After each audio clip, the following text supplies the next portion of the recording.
જામનગરમાં ફરી હત્યાનો બનાવ બન્યો છે।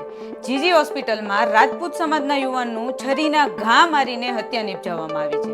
ત્યારે ફરી એકવાર જામનગર પોલીસ તંત્ર પર સવાલો ઉઠી રહ્યા છે। નમસ્કાર, સનાતન સત્ય સમાચારમાં હું છું આપની સાથે ચાંદની ભટ્ટ। જામનગરમાં સતત હત્યાના બનાવો સામાન્ય બનતા જઈ રહ્યા છે। એક પછી એક જામનગરમાં આવા સમાચારો મળવા એ નિત્યક્રમ થઈ ગયો છે। આજે જામનગરમાં જીજી હોસ્પિટલમાં યુવાન સારવાર માટે આવેલ હતો, ત્યારે 5 શખ્સોએ મળીને ચાકુ જેવા તીક્ષ્ણ હથિયારથી યુવાનનું મોત નિપજાવેલ અને જે તે સમયે સ્થળ પર જ યુવાને છેલ્લા શ્વાસ ભર્યા હતા। ટૂંકા સમયમાં જ આવા 4 હત્યાના બનાવ બન્યા છે, જેમાંથી 12 વર્ષની દ્રષ્ટિનું એક શખ્સ છરીના 27 ઘા મારીને ફરાર થઈ ગયેલ છે, જે હજુ સુધી પોલીસ તેમને પકડી નથી શકી।